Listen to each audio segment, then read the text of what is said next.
Similar to us, I played international soccer, and I remember before one of my Should friends... have probably put that in the intro. I really thought I nailed the intro.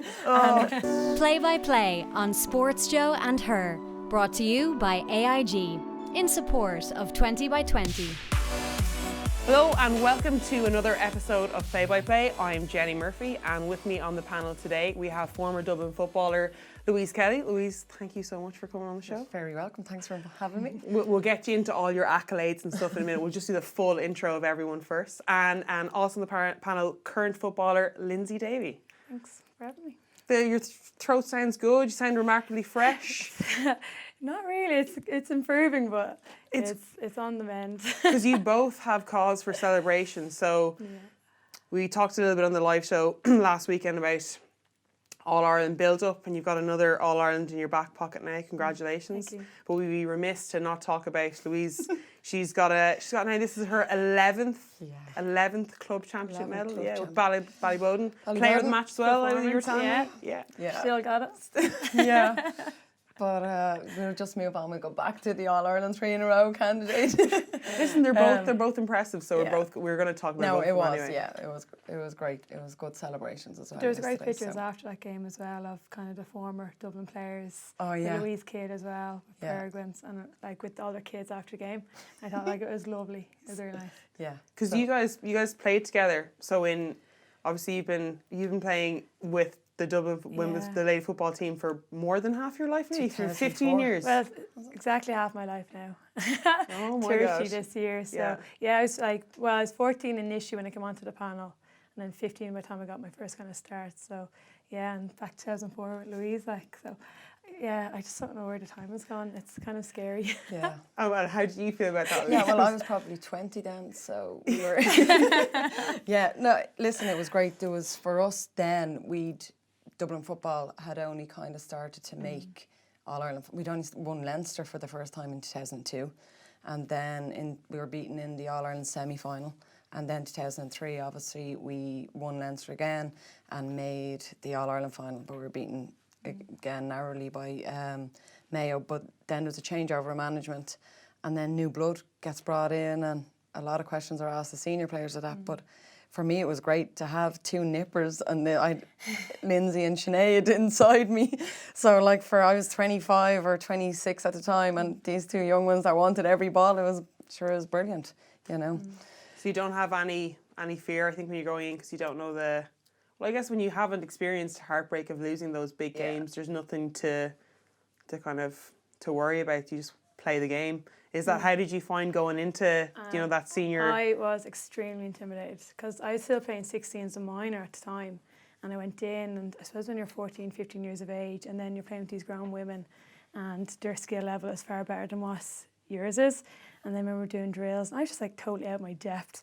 I remember we played a training game out in Westmoreland, and I was marking Niamh McAvoy, who'd be Niamh McAvoy senior as we call it, and then Maria Kavanagh, who would be two of the best defenders on the team at the time. And I was just oh my God, I was what is going on here?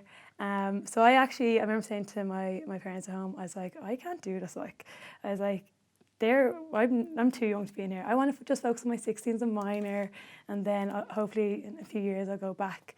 I remember ringing John O'Leary then, and he was a bit surprised by it, but he kind of understood, and that was fine. So I went off and played my 16s and my minor, but their seasons finished earlier in the year.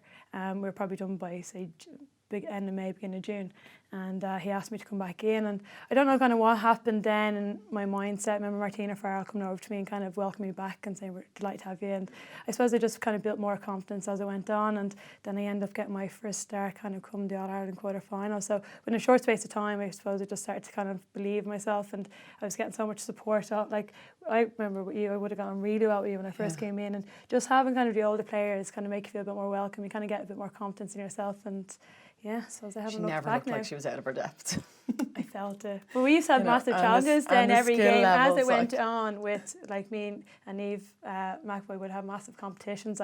So got to a stage then when I used to love getting the better of her, because she'd be getting so thick. So she really kind of pushed me on and helped me improve with me. But yeah, she was nuts. She hated it. She definitely didn't enjoy. She'd enjoy the challenge and putting up to her. But if you get by her or beat her, she'd do anything then- to get you back Yeah. down. Sure, we Right. were in the thing with Andrew McNally, and we were tied together with like a Velcro thing, and I was working on your fast feet, and you had to stick with her. For sure, I'd be gone, sidestep gone, and the Velcro would rip, and she was just losing her head at this, going, "I cannot believe this young one is getting the better of me." Like, but I was just like, "Oh, it's grand." Happy days. Oh, I could keep doing this now, grand. Yeah. So do you find that it's switch? Like, would you consider yourself more of a senior player now? Oh, I'm And without a doubt one of the senior players now. Yeah, like I suppose I'm in the 30s club. There's only a handful of us, and know all about it. oh, It's great. Yeah. When you see the younger girls coming up, I suppose you're a bit more cautious then to make sure that they're settling into the team, and even the likes of big games like Hannah O'Neill with a Saturday All-Ireland final, and for me, and then Jennifer Dunn as well. So for those younger girls coming in, you're kind of very cautious to make sure that, look, it's just another game, go out and enjoy the build-up, and just giving them tips about how to settle in. And even with Hannah O'Neill, like, I thought she had a fantastic game for us. Like, so it was brilliant to see her kind of step up to the mark, and, you know, it's lovely. And do you find that, like, as years progress, did the, like, similar for yourself as well, because you've both played a long time, do you firstly, like, in terms of prep for a game mentally, does it change at all? Or are you more, is it still that roller coaster, or is it kind of keeled off a little bit? Nerves wise, Yeah. I'm getting worse. Like I saw somebody saying the other day, like on the, I think the Friday before the game we had a meeting, and then we would have met on the Sunday morning, and I was saying to the other girls, I was like, this is horrible. I was like, as the years go on, I am actually getting more nervous as the game's going, because I suppose you kind of know that you're kind of coming to the end, and this could easily be your last ever All-Ireland final that you're preparing for. So I think that heightened sense of occasion makes more nervous. But for me, as soon as I'm kind of with the girls, then like I'm nervous at home and getting ready, I just want to get there. I was like, just need to get to DCU to beat the team, and then once you get there, they kind of just settle down. And Kind of like, oh, this is kind where of- I Yeah, should I be. think for that as Yeah. well, you can't really show emotion or fear when there's young players there that actually are so daunted, like looking at it for the first time and not knowing what to expect. So you have to kind of say, that feeling in your stomach, that's butterflies, that's good. Yeah. You know, and if you feel sick, you're not sick, it's butterflies. Yeah. And once you get out there and you win the first ball or that, it'll settle and you'll feel Yeah. good. But you're nearly telling yourself, you know, the same Yeah. thing. Like I played yesterday and I was like, running, and I felt ill, and I was like, I said to Orla Scott, being the older women, we had to go to the toilet again before we went onto the pitch after a few kids. So I was like to Orla Scott, I need to go to the car, and she was like, what? And I was like, hang on. So my car was parked like right at the gate, and she was like, what? And I was like, the last game I took a rescue remedy and I played really well, so I took a rescue remedy. So I'm on the pitch with like a jawbreaker in my mouth. Psychological, just the whole thing of this is what I done the last time. I've done everything else the same, except for the rescue remedy. Yeah. I ridiculous, like. find like even like I still get, regardless of any game, I'm still going to get nervous, and I'm still like, I will still also require a bathroom break before I head out as well. Just like, this is what I've always done, so I'm kind of sticking. Yeah. And I wouldn't be the most, like, I wouldn't be into like any superstitious things like that. Like there was one girl that we used to play against, and she would have to brush her teeth before every game, and you would see sometimes a Scottish player with her toothbrush tucked into her shorts, like she'd forget to take the toothbrush out, and like so that'd be the same as well. And then obviously I had an injury gap for a while, and then going back to play that first game, it was down in Cork against Munster, and you're like, that's a deep end kind of thing anyway, and it was just, I was like, I am more nervous now than I was getting my first cap, definitely. I was like, I'm going to vomit everywhere. And I think the girls were, normally I'd be like very relaxed, and I'd look like, I enjoy playing the game, and I play with a smile on my face, because I'm like, now it's like, it's a game and I get to play it, and that's great. But it could go like that. This could be your last game, so like enjoy it. But like, You're I only think young. You two are fine. You have at least 10 years. and they were talking about, they were talking about a house party or something. They were still like looking at the game, but I was kind of like, I wanted to like smack them in the back of the head and be like, pay attention or whatever. And it was all me being like, oh yeah, I'm gonna vomit on this astroturf now any minute. But it was fine. I got through it. Got actually nailed within the first 2 minutes, and then I was like, I'm in it. I'm like, okay, my ribs are still there. There's still, everything is attached. It's The fine. biggest thing is just try and get your first touch, and even though if the minutes are ticking by and you still haven't gotten the ball, you're like, oh god, builds. I need to get on the ball here. You Yeah. get more and more nervous. But for me, like, we play music in the dressing room before we go out on the pitch, and I think that definitely helps kind of distracting. You're just focusing on what you have to do. But this game was weird. Whereas as soon as I got on the pitch, I had no nerves. I was loving the occasion. Like, the whole stadium was full. I think it was 56,000. And it's in a parade. Whereas 2 years ago, I would have been so nervous with that because it's like, focus on the game. Just, you know, after losing the 3, we're like, right, we have to get over the line this year. And I remember Denise Masterson saying to me, like, no, when you're doing the praise of, take it in, enjoy that moment, and then when the ball gets thrown in, that's when you tune in to what you have to do. So I was walking around the parade, absolutely loving it, going just, and I was feeling, had a good warm up, was feeling really good myself. So, and I suppose that just carried out onto the pitch then. So With that amount of people, what was the volume like on the pitch? So loud, Can you hear it, or can you block it, or? But see, we're very lucky where we've been in that position for 6 years in a row now. So we've got to get used to it over the years, and it's getting bigger and bigger. Whereas it was probably a bit more intimidating for Galway, their first year in an All-Ireland final since 2004, and there's about 11,000 at the semi-final, which is unbelievable to have that in a semi-final. But then the increase, that's a it's significant a huge jump, increase. like. Yeah. Whereas for us, we were used to it, so kind of it was fine. But from the organisation, the LGFA, like, unbelievable to get that kind of support with girls coming in, like. And then as well, you think about it as well, like, they're huge numbers, and it was an absolutely manky day. Yeah. And Yeah. like, you're And still still on TV. there, Still. yeah. They have every excuse to kind Yeah. of go, To we'll not stay come. we'll put it on TV. It was the first time I stood and looked up, and the Cusack, so I was in the Hogan amazing. lower, and the Cusack was just full. So the only area there wasn't anyone was the hill. And I was speaking to Lynn Savage in the LGFA on this Monday, I think, and she was saying I think there were 1,000 or 2,000 tickets away from having no seats left. So if the weather had been better, like it was last year, I think we would have been pushing close to the 60,000 mark, like, which is a massive achievement in such a short space of time. Yeah. That's like another bar set for hope next year. Yeah, and definitely, yeah. And like, so you spoke a little bit earlier about like this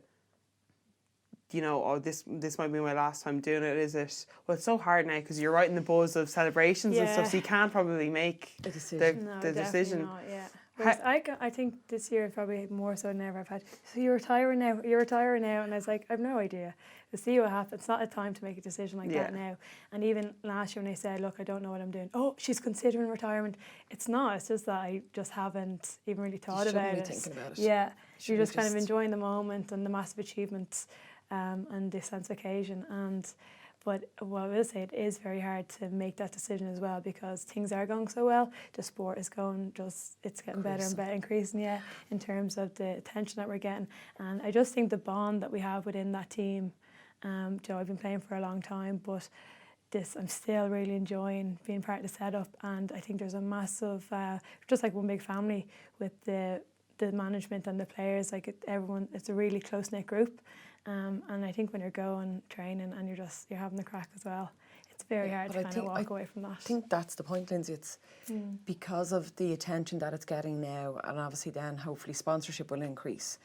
If your body is good, like there's no time on it. The only bad thing I think would be is an injury or something, or you're not enjoying it. I think if anything else, it shouldn't be an age. A guy isn't asked at the age of 30, are you retiring? You're looking going, once you look after yourself, you're enjoying the sport, then, keep doing what you're doing. And that's a massive thing probably for me is physically now, if I'd be able to give commitment for another year. Like I've had a few injury concerns that we've managed to push through and still be able to play, but it was probably one of my toughest years kind of physically from an injuries point of view.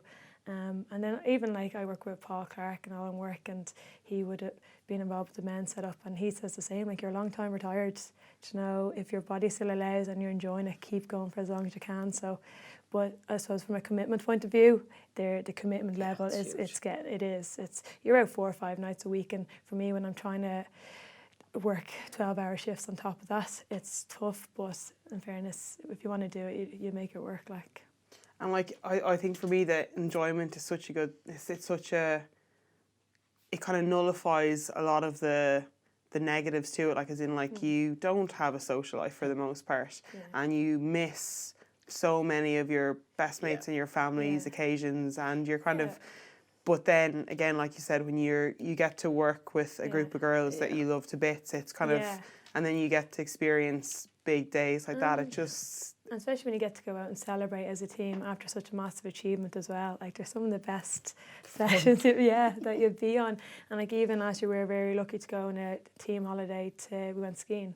And like that was honestly. Will the knees now hold up for another ski? I don't think we'll be allowed to go again. We might have to rein it back and choose something a bit less risky. You can get one of those inflatable kind of lilacs and just get cocktails delivered like by a poolside. It was honestly one of the most fun I think I've ever had on a holiday. Like it was brilliant. So like when you're making such great memories like that, you want to make them last for as long as you can. And you can't when you're still in celebration mode. You can't, like the worst thing to think about is pre-season. Like that is pits. No chance at all. But sure, we were out 3 days later in we had to play Coola in a championship semi-final 3 days after, and me, Jen and Martha were just like, we'll get through it, like we'll and you're in that position. But we got absolutely annihilated by them as well. It was a disaster. But fair play to them because they had to go on and play another game on Sunday. So I've absolutely no idea how they did that. Oh, great. Like so so you had 3 days celebrations and then a game, but like no, we'll muddle through. But like so, Coola, they had to pull out a few players. They'd had an issue with championship, so it was an overlap of. Football, they were kind of reaching agreement of there was going to be a football game at 10 a.m. or maybe it was Camogie game at 10 a.m., football game at 6 a.m. the same day, and they had 9 dual players, like player welfare. And those players would have played on a Wednesday as well. And then 2 of them would have been involved Sunday with Dublin. It's just, it needs to, in terms of development, that's an area that definitely needs to be addressed because, like I said, player welfare, players shouldn't have to pick between which sport they're going to play because fixtures are overlapping, and especially when they've 9 players playing 2 players, like it's really not fair. And it's tough because when we were involved, there was 7 of us with Ballyboden on the Dublin team, and it's tough. We obviously came back from a loss, so we lost the All Ireland, and then we had to play in I think we'd won the county during the summer. We were out in the Leinster campaign, and you're as sad as it seems for people out there. It's like a bereavement. And you're trying to lift yourself, and then you're looking at the players who have waited to play, and they're playing at their highest level, so they're preparing, and you're trying to lift yourself, and then obviously you're looked upon because you're the county players coming back in, and it's so tight for anybody, win or lose, to come back, to ask to tune in, get your body right, and then you will have your club players will kind of look saying, oh, you're going out drinking, but they don't understand what you've done while they had their summer holidays, while they were at their friends' weddings, while they were at their college, whatever, and you were out on the pitch breaking your back, So it's something definitely that you could look at and see what can we get tied down before there's a good break in the league. Like, why not kick it earlier, and get to a certain point before, and then you have your J1s and all going off, so it's not interfering kind of with anybody. That semi-final could have been fixed back in, I think it was in May, June, when we had that 5-week gap, but for some reason they went, because there's only a smaller number of intermediate teams than senior, they fixed the league game after instead of putting on the semi-final. So as well, Coola were at the disadvantage of that Clonagale had their semi-final already out of the way, so they were just preparing for that final. So whereas Coola had to play that game on the Wednesday and try and get themselves right to play it again on the Sunday, which is also very kind of unfair on the players in that sense. It's so tight, and then as well now that we were speaking a little bit before we started recording, the way the Leinster Championship is going now, there's even more of a potential free gap to get those games played at the detriment of your county team. So was it Dublin now will be the only senior? Meads didn't lost the intermediate final, and Westmeath got relegated to the intermediate championship. So we're at a case now where Dublin are the only senior team in Leinster. So I've no idea how they're going to kind of address that issue, but I suppose it definitely will cause some so much because you can't just go, there's the trophy, you've won Leinster. No. Didn't Antrim play hurling in Leinster before? Well, Galway, And Galway came down and Galway played as are in well. the Leinster Championship in Yeah. hurling. So they I don't play know, is that an option where they're going to try and move Leinster or into move Dublin Connacht or into a into different Munster or province? something? I don't know if it would work or what, but Or do they change it's a the bit of a whole- disaster. You need to play Tier it. games. Like That's it doesn't help yeah. your team either. You need to be staying sharp as well, and that kind of Yeah. that massive gap. And even in Leinster, like we had the Leinster final against Westmeath this year, whereas the other counties, you know, like Having they better were all challenges. they were having massive competitive games in their provinces, whereas we just had one game, and then you're trying to prepare for an All Ireland kind of phases. Campaign. I think even like tactic wise as well, it's nice to use. Well, league is so different, but when you've got a few championship games, you can kind of move stuff around and pivot players and like let's try this. But you're at quite a disadvantage in some ways of like we only have one opportunity. Well, actually now you've got no opportunity to try anything. So I'd imagine hopefully you'll get like well, slides. the change in the championship now, I suppose, after the provincial, when you're in the All Ireland kind of campaign, we have everyone gets divided into the group stages. So you have those 2 extra group games that, whereas before you would have just gone straight into a quarter final if you won a province. So it is nice to have a few extra games. Makes it more competitive. Yeah. And you get a better spread of the other counties. You know, Yeah. because you got Kerry, was it, after Westmeath? Yeah. You know, so it's Waterford. yeah, as it's well. much better to see what other teams are like and Get what a you have to feel prepare for for. it, Yeah. Yeah. It's easier then to go out. Definitely is making it more competitive, but I suppose for us now, it's how do you make Leinster more competitive? So I've no There's idea, no kind teams. of, I've no idea what they're going to do with it. It'll be interesting. Well, I'm definitely not the Gaelic expert here, and Mackers has left me for what, like the 6th week in a row, doing it on my own because she's so sound that way. She's off doing club championship with Sylvester's, and she like texts me like 20 minutes before. So yeah, massive shout out to Mackers for that. I know. She I was talking to her last originally night, and I was like, we're She was doing it. She's busy all week, I'm I'm actually sure. not doing that. I was like, thanks for the heads up. I Yeah, thought we she's were super at it. sound that way. So if you guys have any dirt on Mackers that you want to put out on the table right now, feel free to go ahead. Like initially I was going to be like, you owe me a pint of Guinness, and I'm like, no, I'm picking the most expensive gin and tonic and I want 17 of them. If you're going out with Macca, that is absolutely no issue. She'd be there with I know, you actually, I drinking know now everyone. I'm panicking. I'm like, yeah, she's on day 77 or something like that. Her But we and have Dean are combining the two. Yeah. You're just 5 and 3, 8. Like, just keep going. Head down. yeah. She wants to end it on an even number or something. Anyway, it just keeps on rolling. Celebrations wise, like, I'm just thinking even back to some of ones that I've had as well, and they're always memorable with like maybe patches of like in between. How any favourite nights or like, well, okay, firstly the day of the final. Yeah, that night, we have the kind of banquet that night. It's always kind of a great night. Everyone's on such a buzz. But I suppose the next day is kind of always real special as well, because you go and do Temple Street in Crumlin Hospital. And I suppose that kind of brings you back down into the earth when you're kind of seeing all these sick kids. But then they've like a smile on their face as if there's nothing wrong with them. And even the nurses and all always say to us, like, you don't understand the lift that this gives the kids, you coming in with the trophy and stuff. And that's always really special for us. So, and it probably breaks up the day as well. So after that, then, you know, we went straight to the Boar's Head, and then went to Bad Bob's that night. So, you know, it was a fairly long day, but it's always, I think, the day after as well. So you're kind of letting us soak all in as well, and you know, And it's your more phone will be intimate. absolutely hopping. Yeah. That's I it. think Like, 'cause during the banquet, it's your family get definitely. invited, and you just obviously sit with them And behave yourself to a certain And extent. then you're kind of looking at the clock, going, "Is it Copper's time? Is it Copper's time?"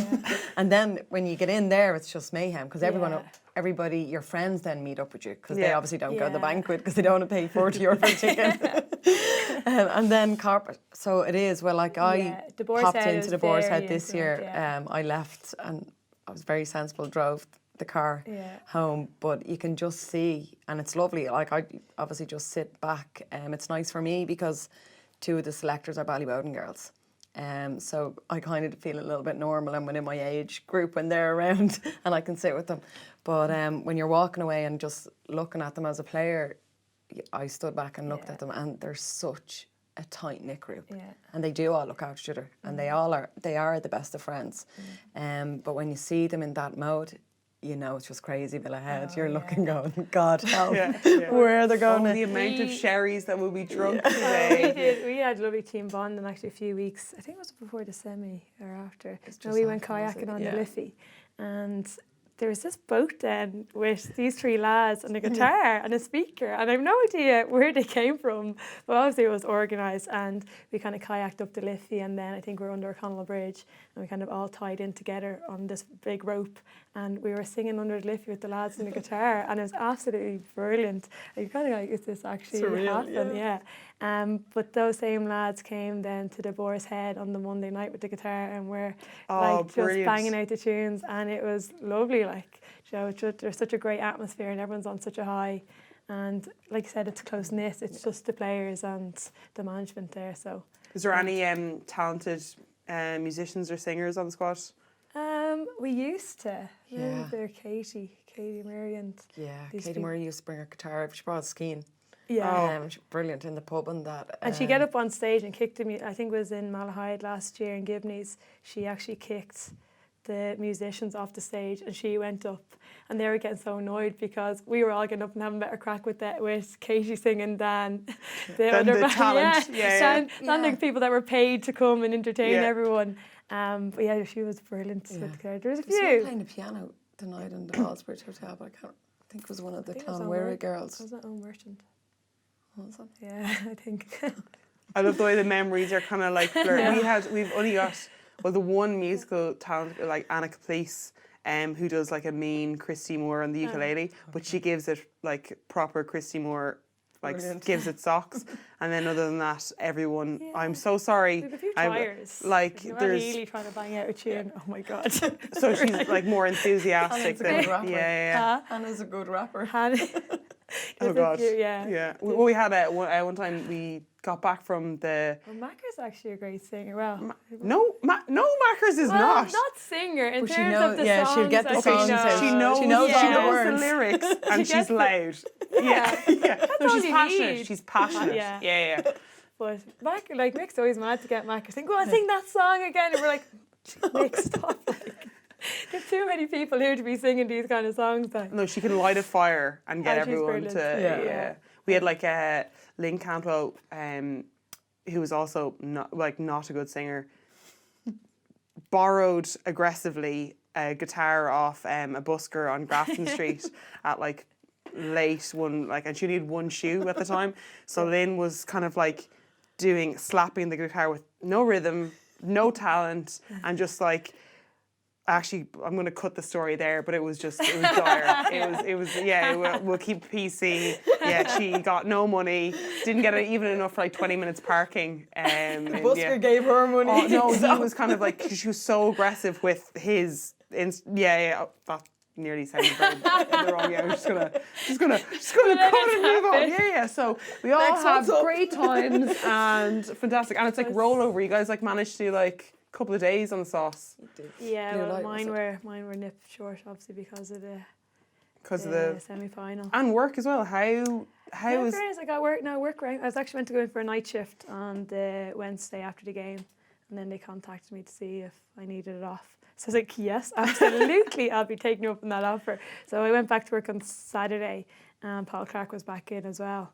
And like they had this massive banner done up as we kind of walked in, and it was lovely, like just the support that you're kind of getting from everyone in work. But I would say, like, if it wasn't for the people that I work with kind of understanding the commitments I need to give to Dublin football, like in terms of covering shifts and help me out if I'm stuck, like I wouldn't be able to play.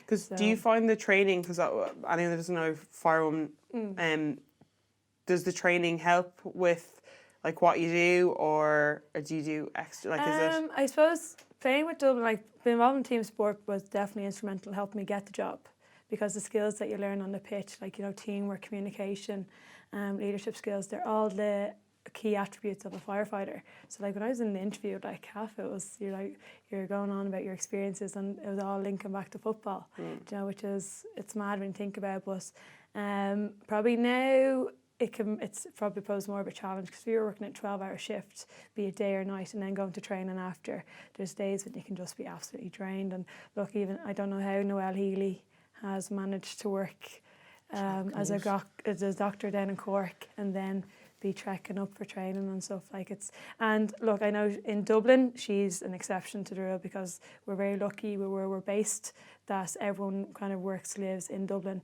whereas there's obviously players from around the country that do that all the time. But I suppose when you get to see a teammate put in that commitment, you know, it's unbelievable. Like, and it does make you appreciate it makes you appreciate how lucky we are to kind of be so close to, like, for me being in DCU, like not having to make those couple of hour treks every night, like.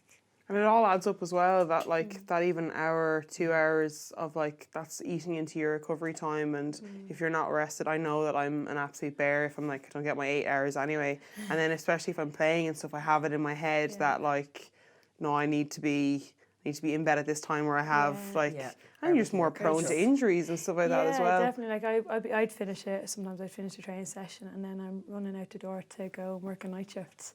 And someone would probably be staying back to cover those kind of couple of hours, so I don't have to go until 10 or 11. That means that person is, instead of working 12-hour shift, is after taking time out of their family home and working a 15, 16-hour shift instead, just to let me go training. So, and like, look, obviously you pay back those shifts and you're extremely grateful, but like I said, if it wasn't for the people I work with, I wouldn't have been able to play with Dublin these past 4 years.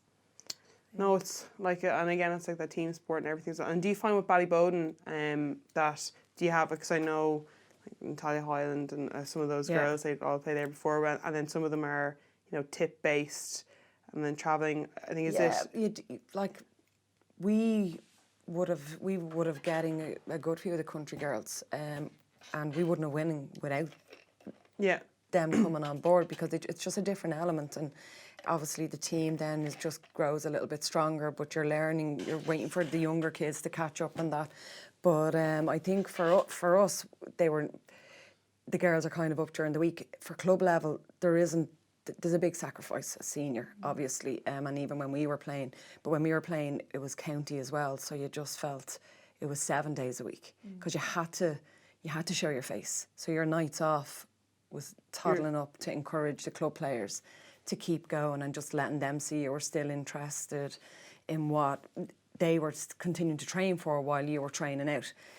So it is a huge commitment, but I do see the girls in the country, it's a pity there's not a stop off for within the colleges, that a coach can come in and give them a dig out to keep them fit and whatever. And I understand they're away from their core team, but a Friday night, a Sunday could do that as well without getting into a car and the body feeling tired. And it is now the driving on the body. Like at the end of my career, and I travelled on Thursday and Friday, I was in Germany, and I had to fly into Stuttgart, drive around Stuttgart and end up drive to Munich. It was a 3-hour, and then I was back up the next morning driving around Munich to meet some companies, and then a flight home, and I got home about 11:30. My body, I was like, everything. Pop more of those remedies. Everything.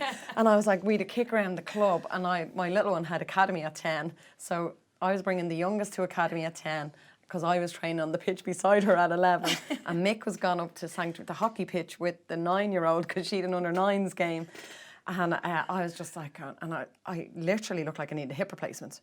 This leg was walking, the other leg was dragging behind, and it was the travelling, and obviously just the body, and once you loosen out and stretch, but for the girls that are moving all the time and working all the time and full time, your body needs to recover. So getting into a car and doing that trek, I think sometimes I understand the managers are committed and they're taking over a county team to get them to the highest level, which is where those girls have been. But sometimes leaving those five based Dublin players in Dublin will be, I think, a bit more beneficial, you know, for them to train with one of the high county teams, you know, or meet up with a college coach or something that'll take them. I think it does make such a difference when I remember we were, myself and Alison Miller at one stage, we were doing 7s and 15s. So there's it's like a fairly heavy kind of training load as well. You're in 1 until 5, 5:30, and then that's during the week. And then you do your weekend camp, so it's 2 sessions on a Saturday, and they're long sessions, and 2 on a Sunday. And we went in for Six Nations, and you get like your, I don't even think they were doing GPS fests or anything at this stage. This was only 2015. And our S&C coach at the time, this Polish guy Lucas, brilliant. He's now working with the Galway hurlers. He kind of came and he was like, hey girls, how are you? And do you know, sometimes you fill in your kit man or whatever it is, which is basically like how you're feeling mentally. Like, are you able to train, like any sore spots and all this kind of thing. And like sometimes it's nearly, you feel like it's a tick the box exercise and you're kind of like, oh, I am actually sore, I am tired, but like you still do the full training, you still do the full load. And he kind of came up to us and he was like, how are you feeling? Yeah, because you had a heavy week with sevens. I looked through your training program and you're like, yeah. Okay, so Jen, you're going to train this session, but you're not going to train the second session. And Ali, you're going to actually take the day off. You're just going to look. And we were like, what is this? This is so new, and like you need, and you feel guilty as well. Like there is a certain element of guilt. You're like, well, the girls are doing the work, and he's like, no. Like again, sometimes like rest is good for your performance, and you kind of need a break. And even just that acknowledgement of like, we're taking care of the individual for it to benefit the team, and sometimes it mightn't. You know, you don't need to be running, you know, your 15 kilometers a week or hitting constant tackle bags. It's like, I think we're very lucky that Mick. Mick's very kind of understanding of the demand of players and managing load. And even with me, like there's kind of a few older players that kind of ease back into the kind of league at the beginning of this year, because he's like, he's been playing for 15 plus years. Like you do not need to be coming and going hard at it pre-season, because with the miles in your body, you're just going to pick up injuries as a result. So we kind of had a understand where we kind of eased back into the league, and then I think it definitely was an advantage to players then, because you're a bit more fresher at the times you need to be then. Because even with Noel, like he was very understanding in that sense, where he wasn't going, right, I don't care you're in Cork, you need to travel up and down to every training session, because it's not, the demands on that, it's not feasible. So she was given her training programme down there for any sessions that she couldn't get up, and she was training away with more and Abby, like. So I think we're very lucky with Mick on board that he is very understanding of the load and commitments that are put on players, and he's very good at managing that. I think like that appreciation and understanding, like our Leinster coach Ben Armstrong, he's kind of like, I have very high standards, but at the end of the day, you're amateur, so like, and even something as simple as that is kind of like, oh, he understands, as opposed to just coming here and being like, this is what we do, this is fixed, and either you toe the party line or not. Like there is flexibility, and even that you work harder for someone like that. That's huge, and you're more honest. You're more honest to say, I am wrecked. My body just feels like I need a day or two off, and then I'll come back, and then you want to come back at your best. You know, but I think for management to they do know that the level you're at now, I know it's amateur, and I think with Mick and Ben, that's having those names involved with you, that's why you're successful. That's why you won on Friday. You know, he understands a team. He's making sure players are okay. He understands the players, and equally with you. And Mick has a huge backroom staff, and it's their job as well to tune into the players and how they're feeling. And I think they're quite good at that.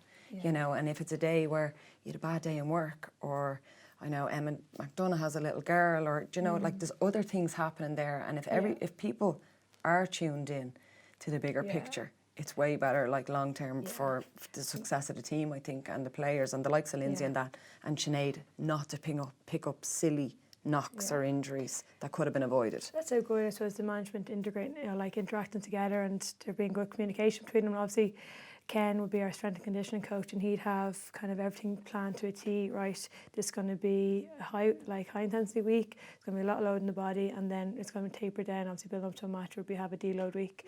And then I suppose with our medical team, we're very lucky to get a kind of a doctor on board this year, and then we have our physio, Anisha, as well, and she's brilliant in terms of if someone comes to her and they're not right, they're like, she's no worry, just pulling them. And as well, like when the manager listens, like sometimes I've experienced coaches that are like, no, I'm the boss, so we are doing an extra 20 minutes of training, and your S&C is like, no, that's a huge workload they've done. They mightn't have got the full point of that drill, but doing an extra 20 minutes is not going to, like, we're great, like, so we've got, again, we're so lucky, like Leinster, and again, like, I know speaking to Ali Miller, who's playing with Connacht, like, and all provinces, they put in so much time management to it, and they really do give a shit about the players. But like Orla Curran now, I'm going to get abused for this, but like she has like, I have my own warm up that I have to do because I'm like elderly and I need like, so I have to go out 20 minutes before everyone else, and it's basically her supervising me, being like making sure everything is moving and not falling off. And then like our own, like, so you know, what we ask of the front row and the tight five and then the loose forwards and the backs is completely different. So she's got like, you know, the beasts need to be doing this, the gazelles need to be doing this, and the show ponies, which I'm still annoyed about, like have to be doing this. So you've got like even those extra bits of effort that take so much time and are like they don't go unnoticed. And then as a team as well, it's just, it knits it a little bit more. And it's kind they're of probably instrumental to you winning at the weekend then as well, because players are fresh. And they're being looked after throughout the season, that they're not picking up little niggles that are going to rule them out. And look, you reap your rewards of that then come the big games. Yeah, and I was using half the Leinster's budget on bandages for my knees, so like it was day to me on Friday night. But, like it was all good, got the results, so like happy days. Sorry, I cut you off there, Louise. No, but that's like sitting back and listening to both of you talk, like where the level of female sports has gone to. You have an S&C coach, you have a dietitian, you have a nutritionist. Like when I was started off, there was a guy and there was a Kathleen Clary with a bag in case the girl needed hair bobbins or any other female things. And everything was, get the spray. Like I have a burn mark on my leg from a guy just spraying and blistered my whole quad playing with Ballyboden. I was like it's like a beer mat. I know where to put my pint, like if I'm ever out. But that's the level. That's where, when I like starting off, I look at Lyndsey now and people would say to me, like, would you wish to be out? And you kind of look now and you feel, we were the first Dublin team to make an All-Ireland final, and it was 30,000, and even at that it was nearly record breaking.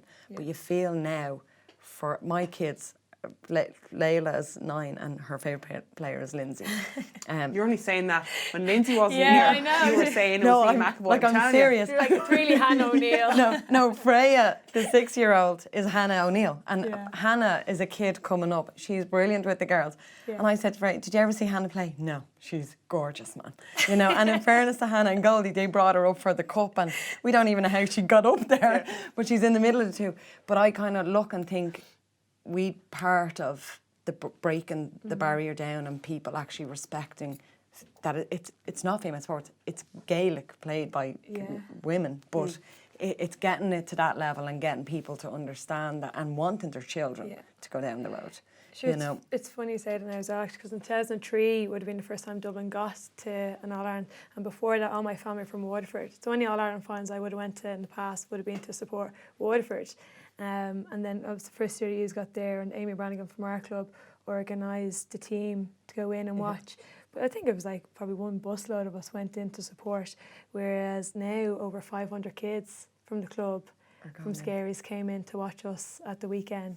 And so you can see with the support level from then there to now, like it's unbelievable. Like, I mean, it's again that like it's those constant little things, like even like women that I've never played with, from where the women's team started, it was like hammerings by England, 80-something-0, and in jerseys that were like now the oversized dresses, but at the time probably not the best to play in. Like they were adding an extra 20 kg to players, and they kept going. And like I think I heard one day, I think it was they travelled to Wales. They didn't have any accommodation, so they brought sleeping bags and slept on a school gym to play a Six Nations game or the equivalent the next day. Like all those little things that they mightn't have had a Six Nations medal, but I have one because of them. Because of them keeping at it and breaking down barriers. And it was similar to us. I played international soccer, and I remember before one of my should friends... have probably put that in the intro. I really thought I knew the intro. Sugar. And, well, underage up, I think I quit out about 23, passion for Gaelic football. But I remember coming out of the airport one day and we met the boys under 19 team and we were the girls and we were coming back from a tournament and my tracksuit was huge because I was obviously late as always. So everybody, Olivia O'Toole was tiny. She obviously grabbed a 10 to 11 and then it went up. And I remember seeing a guy I grew up with, Desi Baker, who played soccer for Ireland and Shelburne, and he played Shamrock Rovers and United. We were really good pals growing up, played street ball. But Desi was like, what size your tracksuit? And I was like, it's huge. And he was like, okay, I'll get... And I had to go in the toilet and change. We all did. And we, to give the boys down, went in the toilet and put on the tracksuits. And so on an international trip. Yeah. And people would be like to me, and I go back to the Dublin thing, they're like, can I have your shorts? And I'm like, I didn't get to keep it here. We used to wear like cotton T-shirts, different colours.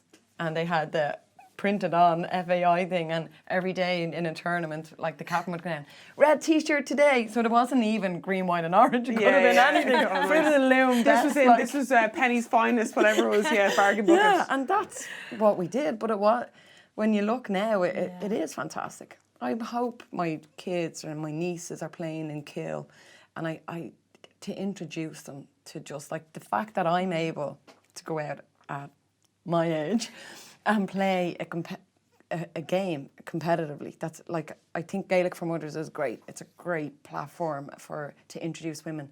That's children are playing that they never played. Yeah. It wasn't for them at the time, and they can go do it now. I don't want to play. I still want to play the competitive side. And there's still, it's like the GAA and rugby now, they've enough, they're keeping the scope that wide that people of all age, if you want to still stay involved, you can, you know, so... so we're both going to see you talking you've 10 years to go. Next year we were Gaelic for Mothers and Others. We'll see, can we get it to county standard? Oh God, well, that's great. No, that's not what I'm looking for. It's like the Masters. I know, yeah. We'll get everyone to come back. I think Martina Farrell was trying to, every day in the Croke Park Hotel after the All-Ireland, we all congregate. And it's funny because I have people call me, kiddo, how's it going? And they're 60 now, and I played with them when I was Lyndsey's age, and I'm like, I feel so good in here on a Sunday. This is my group. This is where I need to be. Yeah. This is weird. Remember that day? And Martina Farrell going, are you 40 yet? And I'm kind of going, I'm never going to admit to that. And she's like, we could play over 40s now. We could get an over 40s team. Everybody would want to play us. I'd be like, what would you call that? Because I know like in rugby they have... I think it's called the vintage. Yeah. The vintage group. The men, it's called the Masters. The Masters, nice. Yeah. Mistresses isn't right. Maybe don't go with that one. We'll come up with something. Guys, we have fairly waffled for, I don't know, a fair amount of time. Producers in my ear being like, listen, we've got a lot and we've covered half of what we wanted, but we're still good. Guys, I just want to say thank you so much for joining me on the show this week. Pleasure. Thanks for chatting. Lyndsey, Louise, hopefully we'll be seeing you on Gaelic pitches next year at some stage anyway. That's it for this week's episode of Play by Play. I'll see you next week.